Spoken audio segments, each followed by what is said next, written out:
जी,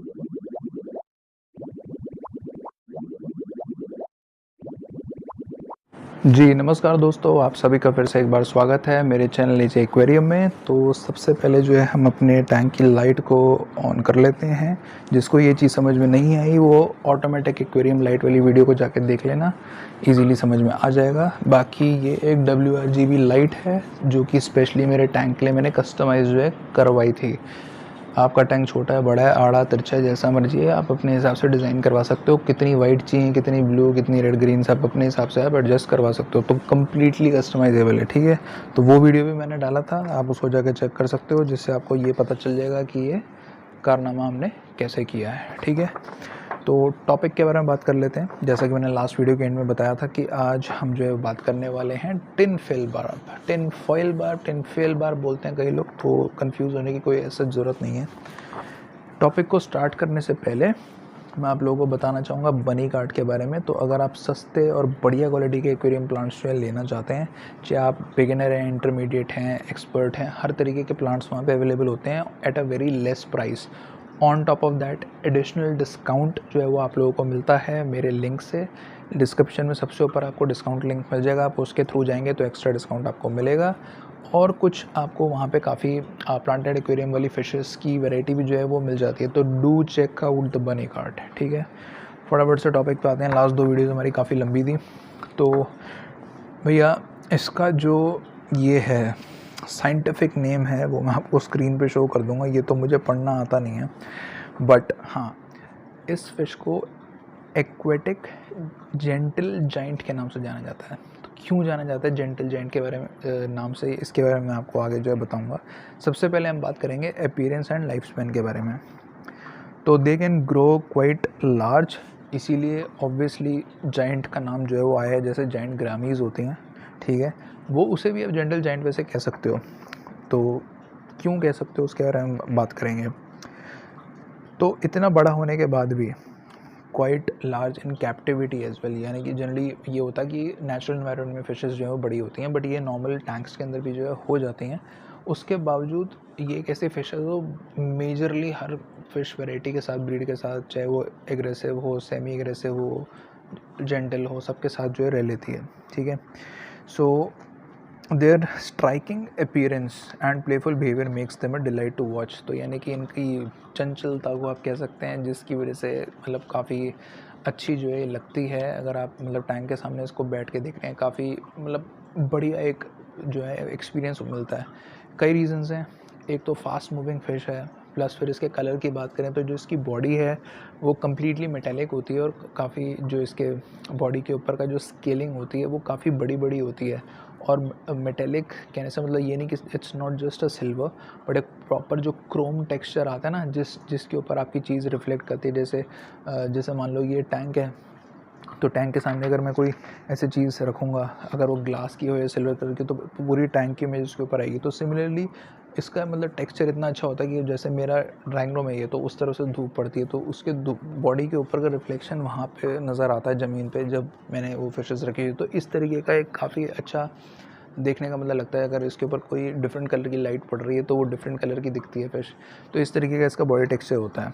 अब और इस तरीके की बॉडी टेक्सचर के साथ इतनी ज़्यादा फास्ट मूविंग होती है, इधर उधर घूमती रहती हैं, स्कूलिंग करती हैं, एक साथ चलती हैं फिशेस का ग्रुप पूरा, तो बहुत अच्छा लगता है देखने में। तो ये मैंने आपको अपने शब्दों में बयां कर दिया है instead of this written material.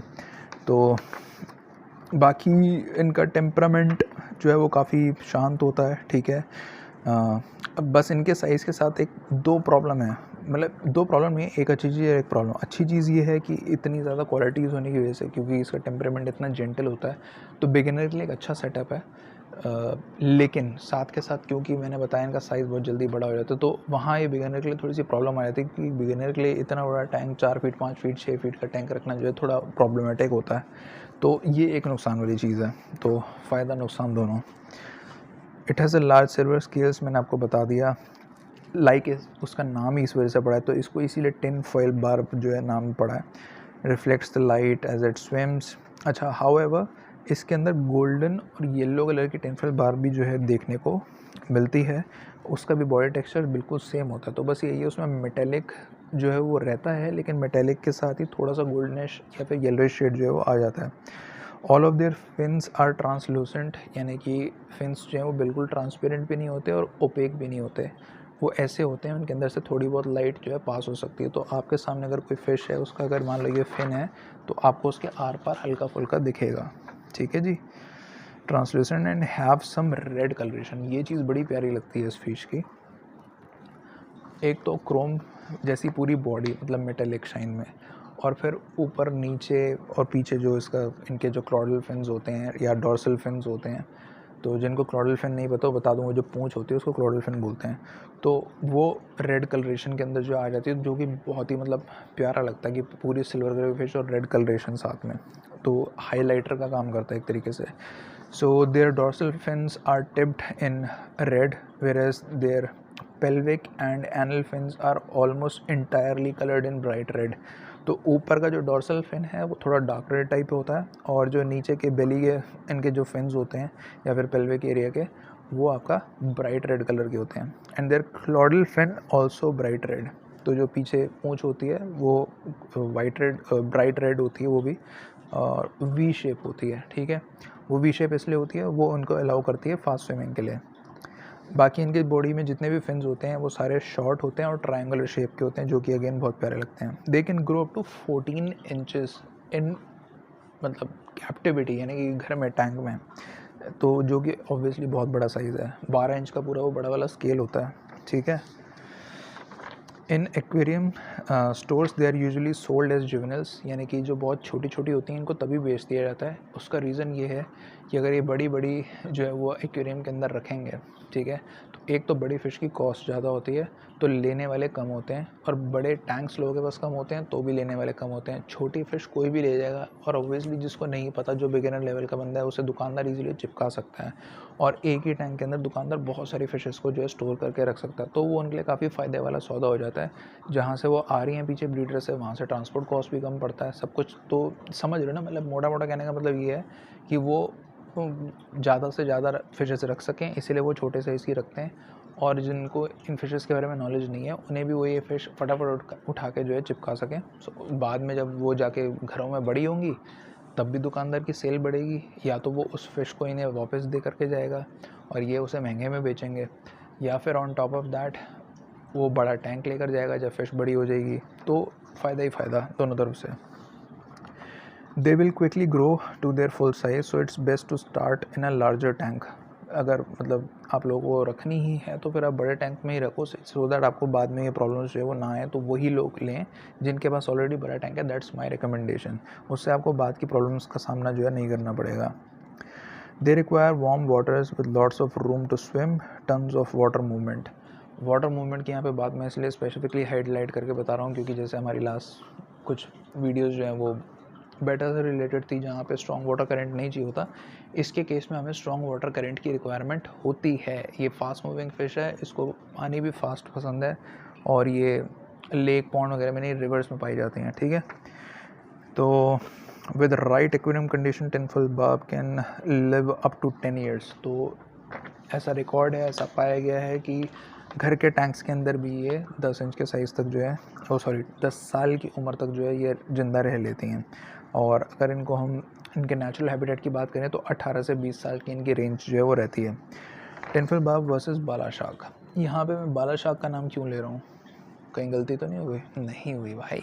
Bala shark का नाम इसलिए लिया जा रहा है क्योंकि बहुत से लोग जो टिनफिल बार्ब लेना पसंद करते हैं जनरली, जब वो शॉप्स में जाते हैं, या तो कुछ शॉपकीपर्स ही उन्हें झूठ बोल के चिपका देते हैं, या फिर वो खुद कभी गलती से जो है वो बाला शार्क को खरीद के ले आते हैं। तो बाला शार्क के फिन्स जो होते हैं वो, मैं ये काफ़ी ज़्यादा डिस्क्राइब था, बट मैंने इसको शॉर्ट में समराइज़ कर दिया है। तो उसके जो फिन्स होते हैं उस पर थोड़ी सी ब्लैक मार्किंग्स होती हैं, और टिनफिल बार्ब का मैंने आपको बताया कि रेड और ऑरेंज शेड की इनके फिन्स के अंदर जो है मार्किंग रहती है। मार्किंग नहीं, पूरे फिन्स ही होते हैं कलर्ड। तो इस चीज़ का बस ध्यान रखना, तो काफ़ी मिक्स मैच जो हो जाता है। प्लस जो बाला शार्क होती है वो ऐसे में उसकी विड्थ जो है वो बहुत कम होती है, और टिनफिल बार्ब की जो है वो काफ़ी ज़्यादा होती है। शार्क जो है वो स्ट्रीमलाइंड होती है। ठीक है, सो जैसा कि मैंने बताया, bala shark lack distinctive red colours, red fins नहीं होते हैं, ठीक है, और उतना ज़्यादा मेटेलिक भी नहीं होता। सिल्वर बॉडी होती है बट मेटेलिक नहीं होती। स्केल्स भी जो है वो उतने बड़े बड़े अलग से नहीं दिखते, छोटे छोटे होते हैं। अब बिहेवियर की बात कर लेते हैं। टिनफिल बायोस स्कूलिंग फिश होती है तो must be kept in groups, ठीक है। एटलीस्ट 6, 7, 8, 10 पीस जो है वो रखो। जब भी अगर रखो, अगर आपका 4 फीट तक का टैंक है तो 6 बहुत हैं, ठीक है। क्योंकि अगर सिर्फ टिनफिल बाय मत रखो, उसके साथ और भी फिशेस रखो तो अच्छा लगता है, क्योंकि सिर्फ सिल्वर सिल्वर भी अच्छा नहीं लगता। कलर के साथ सिल्वर ज़्यादा हाईलाइट होता है, ठीक है जी। However, they prefer many schooling mates as possible. तो जितना ज़्यादा हो उतना अच्छा है इनके में, बट मिनिमम जैसे मैंने आपको बताया 6 तो रखो ही रखो। So the more barbs you keep, happier and more confident they will be overall. अब टैंक मेट्स की बात करते हैं। Despite their size, temple barbs are a peaceful fish with an easygoing temperament. So they are very docile and will get along with almost, जैसे मैंने starting में बताया था, ऑलमोस्ट सभी फिशेस के साथ जो है ये जेल अप हो जाती है। Large and non aggressive fishes like bala shark, एक मैंने आपको बता दी एग्जांपल। बाकी स्मॉल स्कूलिंग स्पीशीज़ जो हैं are often also housed with tinfoil barbs. कुछ और ब्रीड्स भी जो हैं छोटी, जो स्कूलिंग फिशेस वाली होती हैं, उनको भी आप इसके साथ रख सकते हो। ऑस्कर का नाम इसके अंदर था, ऑस्कर के साथ ये रहती है। अगर मैं बड़ी फिशेस की बात करूं और सेमी एग्रेसिव के अंदर, तो ये ऑस्कर के साथ चलती है, पैरेट वगैरह के साथ चल जाती है, मतलब सेवरम के साथ चल जाती है। सिल्वर डॉलर भी इसके साथ बहुत अच्छी लगती है। सिल्वर डॉलर क्योंकि इससे छोटी होती है और उसकी भी सिल्वर बॉडी होती है, तो और वो भी काफ़ी फास्ट मूविंग फ़िश होती है। बाकी मोनो एंजल्स हैं, मोनो एंजल्स भी आप इसके साथ जो है डाल सकते हो, कोई दिक्कत नहीं है। And other non aggressive cichlids are common tankmates, but keep in mind tinfoil barbs में निप एट द फिन्स। तो जो ये झालर वाले फिन्स वाली मछलियाँ होती हैं ना, वो इसके साथ रहने के लिए सही नहीं है, चाहे वो अग्रेसिव हो, नॉन अग्रेसिव, कैसी भी हो। तो एग्ज़ाम्पल के तौर पे आप इसके साथ angel, discuss, slow moving fishes वगैरह जो है, और उनके झालर भी होते हैं एंजल्स के, तो वो सब जो है वो इसके साथ मत डालो, ठीक है। तो they are active swimmers and very fast. In addition to their schooling behaviour, this means that they enjoy lot of open spaces. वही फास्ट मूविंग भी है, ठीक है, ग्रुप्स में भी चलना है, बड़ी भी हो जाती है, तो काफ़ी जगह चाहिए, तो इसीलिए बड़ा tank prefer. These barbs are highly entertaining to watch, जैसे कि मैंने स्टार्टिंग में बताया, but their antics have a downside. Unfortunately, their activity level may disturb more leisurely fish or shy inhabitants. वही जैसा कि मैंने आपको अभी समझाया कि एक तो एंजल के झालर हैं, उसकी वजह से ये उसे निप कर सकती है, वो इसकी क्योंकि आदत होती है। अच्छा, एक चीज़ मैंने इसके अंदर और नोटिस करी थी जब ये मेरे पास थी, जब आप खाना डालते हो ना, जब खाना खाती है, तो this is the only fish जिसका आज तक मेरे को, जब ये मुंह में डालने के बाद खाने को च्यू करती है तो उसकी आवाज़ सुनाई देती है। तो ये भी एक मेरे को काफ़ी इसकी एक इंटरेस्टिंग चीज़ लगती है, जो कि मैंने आज तक किसी और फिश के अंदर नोटिस नहीं करी है। तो शाई फिशेस वगैरह को डिस्टर्ब कर सकती है, जैसे डिस्कस वगैरह जो होती है वो अपना एक इंडिविजुअल एरिया में, मतलब, और मूव भी बहुत स्लो करती है, ऐसी फिशेस को डिस्टर्बेंस हो सकती है, तो ऐसी फिशेस के साथ ना रखें। टैंक सेटअप ओरिजिनेटेड जो है ये साउथ ईस्ट एशिया से जो है बिलोंग करती हैं। इनके स्कूल्स, यानी कि स्कूल्स पढ़ने वाले स्कूल नहीं, इन फिशेस के जो ग्रुप्स हैं वो आपको साउथ ईस्ट एशिया में मिलते हैं, and in large and fast flowing rivers that are abundant in vegetation and swimming space. तो जिनमें बहुत ज़्यादा पथरीली नदियाँ ना हो बट फास्ट मूविंग हो, और उनमें काफ़ी सारे, या उनके आसपास जो है वेजिटेशन, यानी कि हरा भरा इलाका जो है बेसिकली होना चाहिए। और उनमें बहुत सी रिवर्स ऐसी भी होती हैं, ज़्यादातर वो स्लो मूविंग के अंदर ऐसा होता है कि आपने देखा होगा घास के टुकड़े भी तैर वैर के जा रहे होते हैं। तो फास्ट मूविंग जो विदाउट रॉक्स वाली रिवर्स होते हैं उनमें भी ऐसा होता है, तो उसके साथ साथ ही इनके जो ग्रुप्स हैं वो मूव ऑन करते हैं। Because of their size and origin, tinfoil barbs need an aquarium with 300 to 350 litre. तो ये 4 फीट का टैंक जो है, जिसकी कैपेसिटी 300 प्लस होती है, एक आइडल टैंक जो है वो माना जाता है छोटे से छोटा ग्रुप रखने के लिए। इसलिए मैं आपको अपने टैंक का एग्जांपल देके कह रहा था कि 6 पीस जो है वो इतने बड़े टैंक के लिए बहुत हैं, ठीक है। तो ये इनका एक डाउन साइड है जो आपको ध्यान रखना पड़ेगा। इक्विपमेंट की बात करें तो इसमें मैं आपका ज़्यादा समय बर्बाद नहीं करता, मोटा मोटा बताता हूँ। वैसे तो देखो काफ़ी बड़ा है। सबसे पहला फ़िल्टर, स्ट्रॉन्ग फिल्ट्रेशन होनी ज़रूरी है, क्योंकि वाटर फ्लो ज़्यादा चाहिए। अगर आप फ़िल्टर में पैसे, या महंगे फ़िल्टर में पैसे इन्वेस्ट नहीं करना चाहते, तो आप सस्ता सा वेव मेकर लगा सकते हो नॉर्मल के साथ। हीटर की रिक्वायरमेंट जो है वो रहेगी आपको, to make sure that water is warm, क्योंकि ट्रॉपिकल फिश है तो चाहिए होता है। लिड की रिक्वायरमेंट आपको रहेगी, कवर टैंक होना चाहिए, क्योंकि एक्टिव स्विमर्स हैं तो जंप भी करते हैं। बबलर एयर पंप की एज सच रिक्वायरमेंट नहीं है इस पर्टिकुलर फ़िश को, लेकिन अगर आप लगाना चाहो तो आप लगा सकते हो। वो वाटर मूवमेंट के अंदर तो हेल्प करता ही है, क्योंकि हवा नीचे से ऊपर हो जाती है तो पानी तो हिलेगा ही। तो बस क्योंकि इस फ़िश को वाटर करंट पसंद है तो ऑप्शनल चीज़ है। बट हाँ, फिर वेव मेकर भी ऑप्शनल है अगर आप फ़िल्टर स्ट्रॉन्ग नहीं कर सकते। अदरवाइज़ हीटर चाहिए सर्दियों में और फ़िल्टर चाहिए, दैट्स इट। लिड इंपॉर्टेंट है। वाटर पैरामीटर्स पे आ जाते हैं फटाफट से। टेम्परेचर आपका 22 से 27 की रेंज है वो इस फिश के लिए चलती है, कोई दिक्कत नहीं है। पीएच जो लेवल है वो आपका 6 टू 7.5 चलता है, तो बहुत ज़्यादा इस फिश को दिक्कत नहीं है। 1 से 1.5 का पीएच रेंज जो है वो काफ़ी अच्छा रेंज होता है। डिस्कस का तो सिर्फ 0.5 ही होता है, इसमें तो 1.5 है, ठीक है, कोई दिक्कत नहीं है। बाकी अमोनिया नाइट्रेट जो है वो आप मिनिमम करके रखें, जितना कम से कम पॉसिबल है। 0 ppm इज़ बेस्ट, ठीक है। और कुछ हार्ड प्लांट्स जैसे अमेज़न सॉर्ड वगैरह भी फिश के साथ रह लेते हैं, तो अगेन जेंटल जाइंट का नाम जो है वो सामने आता है, क्योंकि इतनी बड़ी फिश होने के बाद भी आपके प्लांट को ख़राब नहीं करेगी, ठीक है जी। Regular weekly water changes and live plants तो मैंने आपको बता दिया। Ways to bring nitrate level, तो पानी का वही है आपका 15 से 20% आप हफ्ते में चेंज करिए। अगर नहीं कर सकते तो 30 से 50% आप 15 दिन के बाद भी चेंज करेंगे तो इस फिश के साथ चल जाएगा, कोई दिक्कत नहीं है। Diet and feeding, no problem. This fish is omnivorous, will happily eat meaty foods, plant-based meals, anything. तो फॉर मीटी फूड्स टिनफिलवायर विल एक्सेप्ट जो आपके ये हो गए मील वॉर्म, बड़ी फिश बड़े साइज वाली जो है वो सुपर वॉर्म भी खा लेंगी। फिर आपके ब्लड वॉर्म्स हो गए, ट्यूबिफेक्स वॉर्म्स हो गए, ये सब कुछ जो है चलेगा। प्लांट बेस्ड फूड अगर आप देना चाहते हो तो वो भी, अगर कुछ कोई बंदे ऐसे हैं भाई बहुत ज़्यादा कट्टर वेगन है और चाहें कि हमारी फ़िश भी वेगन रहे, तो ये फ़िश आपके मतलब की है। तो ये आपकी जो है algae wafers, spirulina and other vegetables जो हैं वो आपकी चल जाएंगी।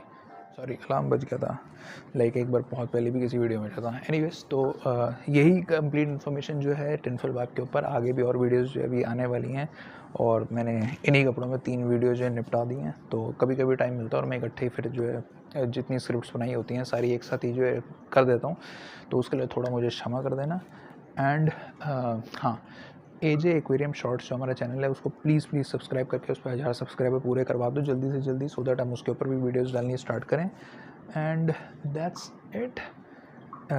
इंस्टाग्राम, फेसबुक और ट्विटर हमारा आप फॉलो करके रख लो। जिन लोगों को यूट्यूब नोटिफिकेशन नहीं भेजता है, मैं वीडियो डालते ही वहाँ पे इन्फॉर्म कर देता हूँ, तो आपको वहाँ से पता चल जाएगा और वहाँ पे रेगुलर अपडेट्स मिलते रहते हैं।